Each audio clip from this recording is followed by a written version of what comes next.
सीधा आप ही का सवाल पूछता हूं चरण सिंह सापरा साहब, क्या आप नफरत और विभाजनकारी राजनीति से ये चुनाव जीतना चाहते हैं शहजाद पूनावाला जी? चलिए, नफरत और विभाजनकारी राजनीति को परिभाषित तो कर ले दीपक जी। हिंदू धर्म एक ग्लोबल मेनेस है। आप दर्शकों का पोल करवाइए, ये नफरत की श्रेणी में है या नहीं है। सनातन समाप्त होना चाहिए, ये नफरत की श्रेणी में है या नहीं है। और हिंदू जो होता है वो झूठा है, वो फरेबी है, ये फरेबी शब्द है, ये नफरत की श्रेणी में है या नहीं है। इसका जनता के माध्यम से पोल करवा दीजिए।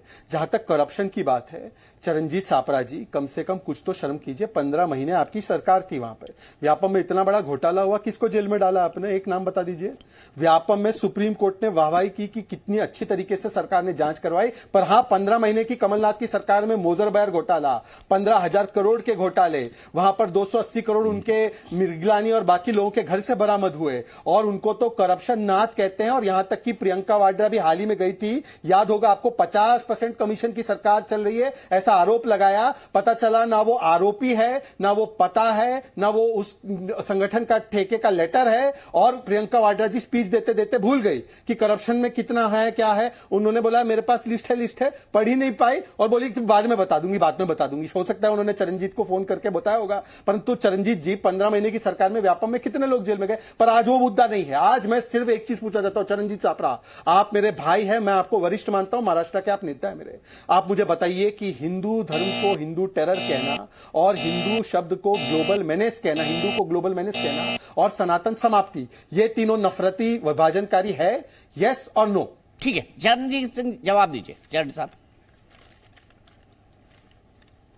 देखिए, ये कितनी ही बातें कर ले, ये उन विषयों पर नहीं जाते हैं जहां पर, देखिए, आदिवासियों पर किस तरह से अत्याचार हो रहा है मध्य प्रदेश के अंदर।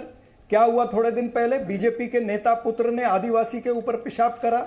उसी तरह से दलितों को प्रताड़ित किया जा रहा है। एक आदिवासी को या दलित को वहां पर बिठा करके ऊपर से चप्पल मारी जा रही थी। तो ये जो दलित, आदिवासी और जो गरीब लोग हैं, गरजू लोग हैं, ये सारे जो प्रताड़ित हो रहे हैं, ये जनता देख रही है।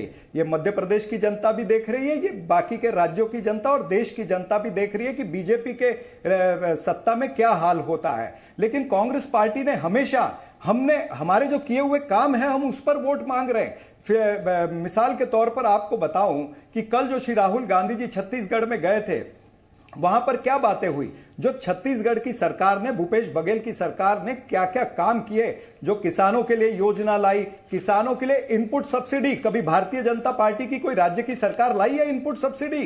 राजीव गांधी जी के नाम से जो योजना आई है, उसमें इनपुट सब्सिडी किसानों को दी गई है। बिजली बिल हाफ कर दिए गए हैं वहां पर। और छत्तीसगढ़ के अंदर महिलाओं के लिए योजना लाई गई है, नौजवानों के लिए योजना लाई गई है, बेरोजगारी भत्ता दिया गया है, तमाम सारी चीज देखी गई है। धान जो है, पूरा 100% धान को सरकार ने खरीदा है और न्यूनतम मूल्य जो है उसके ऊपर खरीदा है या उससे थोड़ा ज्यादा भी खरीदा है। यानी एक रिकॉर्ड हो गया है देश का कि 24 लाख किसानों का धान जो है वो राज्य की सरकार ने खरीदा है। कभी कोई भारतीय जनता पार्टी की सरकार ने खरीदा क्या? हम इन विषयों पर वोट मांगेंगे लोगों से जाकर के। बताइए शहजाद पूनावाला जी, वो कह रहे हैं हम तो डेवलपमेंट पर बात करेंगे, ये सनातन आपका विभाजनकारी और नफरत वाला एजेंडा है। देखिए, अभी उन्होंने SC/ST से शुरुआत की। SC/ST इसी छत्तीसगढ़ में दीपक जी, आपको और मैंने डिबेट की थी कि किस प्रकार से नग्न अवस्था में युवा छत्तीसगढ़ के SC/ST समाज के सड़कों पर दौड़ रहे थे। ये इसी भूपेश बघेल की सरकार में थे। और ये SC/ST बोल रहे हैं एक SC महिला पर पेशाब की गई है बिहार में। एक स्टेटमेंट बता दो राहुल गांधी एंड कंपनी का, ST समाज की, हमारी आदिवासी समाज की बेटी भीलवाड़ा में उसके टुकड़े टुकड़े करके उसको कोयले की भट्टी में जला दिया था, भीलवाड़ा राजस्थान में। एक ट्वीट बता दो इन महानुभावों का। और 370-35 की वकालत करते हैं। इसी से तो SC समाज को जम्मू कश्मीर में वर्षों तक उनका अधिकार नहीं मिला, जो आंबेडकर जी ने सुनिश्चित किया था। आंबेडकर जी को किसने चुनाव हराया उसमें तो मैं जाना भी नहीं चाहता। भारत रत्न से किसने वंचित रखा उसमें जाना नहीं चाहता। अच्छा, छत्तीसगढ़ की बात करते हैं। छत्तीसगढ़ में इनपुट सब्सिडी मान्यवर क्या बोले जाते हैं, किसान सम्मान निधि हम दे रहे हैं, उसको आपने छत्तीसगढ़ में रोका है। सबसे बड़ी इनपुट सब्सिडी देश के 12 करोड़ किसानों को 2.5 लाख करोड़, प्रधानमंत्री मोदी बटन दबाते हैं तो 1 रुपया इधर से 1 रुपया उसकी जेब में जाता है, वो 85 पैसा खींचता नहीं है कोई वो लुटेरा पंजा। ये इनपुट सब्सिडी होती मान्यवर, आपकी टुकड़े नहीं। और आपने बताता हूं मैं आपने छत्तीसगढ़ में क्या दिया। छत्तीसगढ़ में 1000 करोड़ का पीडीएस स्कैम, 2000 करोड़ का शराब घोटाला, 540 करोड़ का कोल लेवी घोटाला, 230 करोड़ का गोबर घोटाला, 10,000 से ज्यादा गोथान बनाने थे, उसमें कितने बनाए पता नहीं। सीजीपीएससी स्कैम अभी निकला है, और एक डीएमएफ स्कैम में तो आपके नेता, मैं आपके नेता का नाम बता रहा हूं, मोहन मरकम ने बोला है ये स्कैम किया गया है मेरी पार्टी के द्वारा। अरे मान्यवर क्या कॉन्फिडेंस से झूठ बोलते हैं। आपने इनपुट नहीं, ठीक है, केवल कट स्कैम किया है छत्तीसगढ़ में, इसीलिए काम नहीं गिनवाते, हिंदू को गाली देते हैं ताकि मुद्दा भटक जाए, वोट बैंक कंसोलिडेट हो। बताइए, क्या हिंदू सनातन को गाली देना, जिस तरह से एक के बाद एक बयान आए, चाहे डीएमके का हो, चाहे चंद्रशेखर का हो, चाहे समाजवादी पार्टी के स्वामी प्रसाद मौर्य हो, आपको नहीं लगता चरण सिंह प्रसाद इन 5 राज्यों में जहां पर जो है बहुत सनातनी, बहुत हिंदू बहुल पूरी की पूरी मानसिकता है, चाहे वो राजस्थान हो, चाहे वो मध्य प्रदेश हो, चाहे छत्तीसगढ़ हो, इसको आप कैसे देते हैं? आपको नहीं लगता ये आपका नुकसान करेंगे शाह प्रसाद? ये तो इसको बोलेंगे ही बोलेंगे क्योंकि इनके एजेंडे को सूट करता है, आपने खुद ने कहा। देखिए, नहीं, मैं वही बार बार कह रहा हूं, कहा कि इनके एजेंडे को सूट करता है, लेकिन जनता इनके एजेंडे को मानने को तैयार नहीं है ना। कर्नाटक और हिमाचल में भी यही एजेंडा चला था ना, धर्म का एजेंडा चला था, पाकिस्तान का एजेंडा चला था। नरेंद्र मोदी जी ने खुद के चेहरे पर वोट मांगा था। यानी हिमाचल और कर्नाटक अगर हारे हैं तो वो नरेंद्र मोदी जी की वजह से ये हारे हैं, उनका चेहरा वहां पर भी नहीं चला, मोदी कार्ड वहां पर भी नहीं चला है। तो ये तमाम सारी चीजें भारतीय जनता पार्टी देख रही है।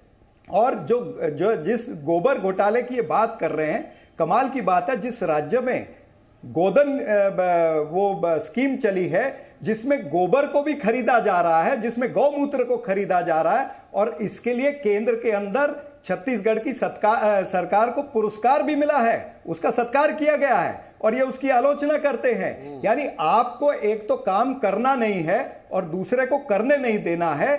आज जनता ये सारी चीजें देख रही है ना। आपके एजेंडे पर जनता आपको वोट देना चाहती तो कर्नाटका में दे देती, 135 सीटें मिली है ना कांग्रेस पार्टी को। आपके एजेंडे पर अगर वोट देनी होती तो हिमाचल में दे देती जनता, आपको नहीं दी जनता ने आपको। ये राज्य के विषय है, जनता बहुत होशियार है, जनता को पता है कि राज्य के चुनाव है, आप जनता को बौखला नहीं सकते, जनता को बेवकूफ नहीं बना सकते। बहुत बना लिया आपने, बहुत जुमले बोल लिए, बहुत झूठ बोल लिया, बहुत सा मतलब दिखा दिया जनता को कि हम ये आसमान से तारे तोड़ करके आपके लिए ले आएंगे, लेकिन जनता आज भारतीय जनता पार्टी पर विश्वास नहीं कर रही है। बीजेपी को भारतीय जुमला पार्टी माना जा रहा है, भारत की झूठी पार्टी माना जा रहा है। ठीक है, बताइए, जवाब दीजिए शहजाद पुनावाला जी। दीपक जी, मुझे लगता है संभवतः मैं एकलौता हूं इस पैनल पर जिसने अपनी सरकार के मध्य प्रदेश में आपको स्पेसिफिक काम गिनवाए। मुझे लगा कि कम से कम 2003 तक जो इनकी सरकार रही उसके काम ये गिनवाते मध्य प्रदेश में, या छत्तीसगढ़ के कुछ काम गिनवा देते। हाँ, एक काम बोला था राहुल गांधी ने, उन्होंने बोला था हम शराबबंदी लागू करेंगे छत्तीसगढ़ में। क्या शराबबंदी लागू हो गई क्या छत्तीसगढ़ में चरणजीत जी? वहां पर शराबबंदी छोड़ो, होम डिलीवरी ऑफ शराब ऐसी हुई कि आम आदमी पार्टी, आप सोचिए दीपक जी, कॉन्फिडेंस भी हो तो आम आदमी पार्टी जैसा, जो दिल्ली में शराब घोटाला करने वाली आम आदमी पार्टी, उसने आरोप लगाया कि भूपेश बाघेल हमसे भी बड़ा शराब माफिया है, इसको गिरफ्तार करो। यह ऑन रिकॉर्ड प्रेस कॉन्फ्रेंस करके कहा है।